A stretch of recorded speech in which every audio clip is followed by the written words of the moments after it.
en los 90s en un grupo de usuarios Como Linux. esta que veíamos de iniciados y de exorcismos de computadoras. No, yo iba de era un grupo de metiche. terapia de ayuda. Exacto, era un grupo de terapia de ayuda. Creo que eso está muy interesante para poder hablar de México, el caso de México, porque yo justo llegué por absoluta curiosidad, porque literalmente yo me dedicaba a apoyar tecnológicamente artistas y me hice experto en hacerlos fracasar. Entonces dije, caray, creo que es momento de ver qué es lo que está pasando mal, ¿no? Y me di cuenta justo que este intercambio de materiales, fuente, empecé a entender qué es lo que estaba pasando y fui a caer justo en aquel célebre grupo donde conocía Pop en esas épocas, el Cacle, por que me interese. Ahorita hablamos de eso. Y justo como bien dice Pop, son grupos de autoayuda. Y creo que esos grupos son los que también le dan cierta inercia y cierta naturaleza y construcción a la comunidad. Quizás Pop nos puede hablar de eso, justo. Sí, mira, de los esfuerzos de software mexicano, obviamente inició Miguel de Icaza con el proyecto de Genome. Federico Mena hizo un procesador gráfico muy bonito que se llama GIMP, que es un competidor de Photoshop a esta altura. Los que conocen, los diseñadores saben más de eso que yo.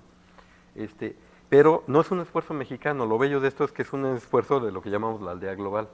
O sea, Miguel de Icaza empezó con esta parte de Genome, pero pues tiene colaboración de chinos, rusos, rumanos, de todas las partes del mundo, eso es lo bonito. Aquí no hay fronteras, el conocimiento no tiene fronteras.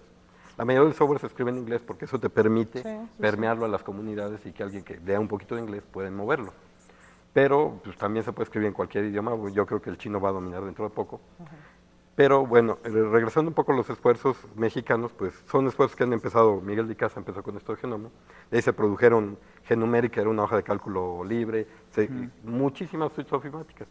Y algo que me decía Miguel, bueno, es que ¿por qué una suite ofimática privativa cuesta aproximadamente 55 barriles de petróleo? Eso quiere decir que un trabajador mexicano con 7 meses de su sueldo puede llegar a comprar una de esas suites ofimáticas, siempre y cuando no coma. Claro, sí. Ni mantenga a su familia, ¿no? Entonces, ¿por qué no tener alternativas de bajo costo para eso? De ahí sale OpenOffice, salieron Genumeric, había procesadores de palabras, etcétera, y muchos esfuerzos que no solo son mexicanos, que han sido iniciados por mexicanos, sí, y han sido iniciados por otras partes del mundo también. El mismo sistema operativo Linux, ¿no? Que fue iniciado por un finlandés, no por un gringo loco. Y en cuanto a uso, ¿cómo estamos? ¿Qué es lo que más utilizamos? Ya sea en México, no sé si hay datos o, digamos, con el conocimiento que ustedes tienen, y quizá también alguna tendencia a un nivel más internacional, más global, hacia dónde se están yendo los usuarios.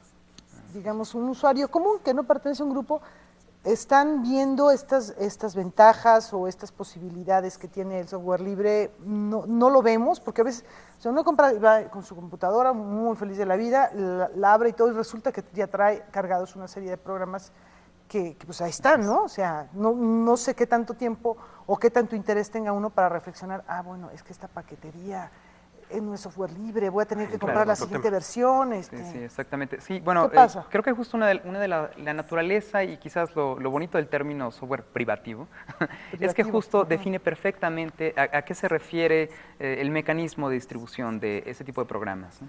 El mecanismo de distribución de un software privativo se basa justo en el control excesivo de cómo se distribuye ese programa.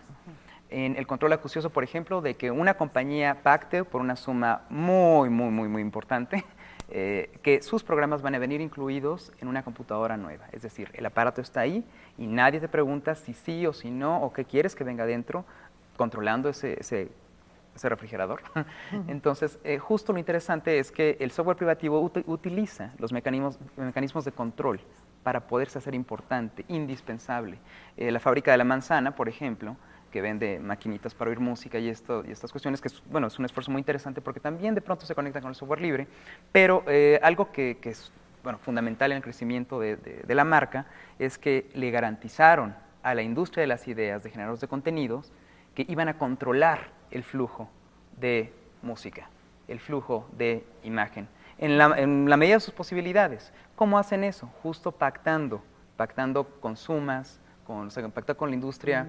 Bien, ok, vamos a inventar mecanismos de control que sean secretos, que sean casi indescifrables, y así distribuimos, digamos, los objetos culturales, lo que necesitamos mover. Entonces, en esa ventana es donde el software privativo se habla justo de lo privado que estás, de ciertas libertades de elección, ¿no? Entonces, bueno, pues es como esa reflexión es la que conduce más o menos por ahí, ¿no? Bueno, quisiera retomar algo que dice Chema, es que tú lo acabas de decir, yo compro una computadora y ya viene con un sistema ahí ya es una imposición a tu libertad de elección, eso es muy, muy grave desde mi punto de vista. De hecho, yo llego a comprar una de esas y lo que hago es que pido que me devuelvan el dinero porque yo no voy a usar eso. ¿Y te han devuelto alguna vez? Sí, devuelven el dinero. Algunas sí. Lo que pasa es que la gente no lo sabe, pero si te pones a reclamar, puedes hacer que te devuelvan el dinero. Así vas, levantas tu demanda a la Profeco y te devuelven el dinero. ¿Ah, sí? Pues sí, tú no lo elegiste, tú no lo quisiste. ¿Por qué te lo tienen que imponer? Ya sé que los romanos decían que voluntad impuesta es voluntad al fin y al cabo, ¿no? Claro. Pero no se vale. Y bueno, y tomando otra cosa que decía Chema, es que Apple no es que haga una privatización del conocimiento de eso. Lo que hicieron es encontrar cómo crear ecosistemas. ¿Por qué? Para vender música, ¿qué necesitaban? Pues vender los iPods. Si ya inundaste el mercado de iPods, pues ya tienes un mercado que puede comprar lo que sigue. Y van creando y creando dependencia de producto. Eso le llaman ecosistema comercial. Muy interesante. No, es todo un Pero parece, rollo. también luego a veces suena así como la teoría del complot, caray. Bueno, vamos a... Más o menos, ¿eh? Vamos a ver más de esto. Antes de hacer una nueva pausa, un nuevo corte, vamos a escuchar al director de Linux en Estados Unidos, John Hall Maddox, que es uno de los principales promotores del software libre, y él nos habla de las conquistas de este sistema. Well, Microsoft is leading the market on the desktop.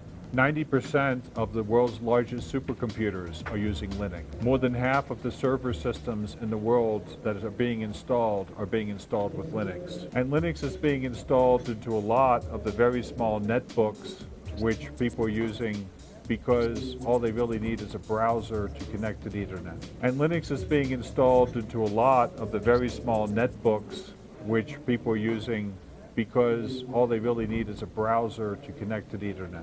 So really the desktop is the last bastion that Linux has to really penetrate. Usar software libre sin ser parte del movimiento. Si a ti te conviene, si a ti te da curiosidad, si quieres ver de qué se trata, pues instalas Linux, juegas con él, lo usas como mejor te acomode. No hace falta mayor entrenamiento, digo, más allá de estar dispuesto a conocer un sistema con un poco de diferencia lógica. Ahora, si quieres participar en el movimiento, bueno, hay muchas maneras de empezar a hacerlo.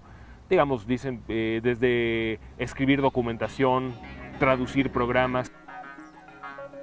En mi caso, yo no soy programadora, pero eso no significa que no pueda ayudar a modificarlo. Hay foros dentro de Internet, hay comunidades, la comunidad de software libre es muy grande en todo el mundo, y puedes ser parte de estos foros en el que tú como diseñadora, utilizando el programa, dices las ventajas, estás viendo como usuario cuáles son las posibilidades de cambiarlo, qué te funciona, qué no, y los programadores, los desarrolladores directos pueden hacer una modificación, ¿no? Después sí son varios, por ejemplo, los que optan por eso.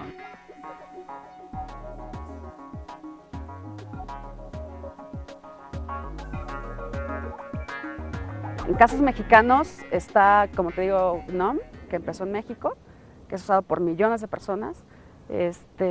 Está un manejador de contenidos que se llama JAWS, ¿no? Y en casos particulares tenemos programadores premiados por distintas comunidades, por ejemplo de PHP, de Python. Tenemos desarrolladores de distribuciones de Linux, ¿no? Como Debian, Ubuntu, Gentoo. Y en México es poco no sobresalimos tanto, más que como usuarios, y las cosas que se hacen no tienen tanta repercusión. El problema es que mucha gente estamos ocupados administrando sistemas ya existentes, no estamos tanto desarrollando, ¿no? Digo, y estos casos que te digo, como Miguel de Casa y JAWS, son algunos ejemplos de los menos de 50 proyectos que hay que se publican en México.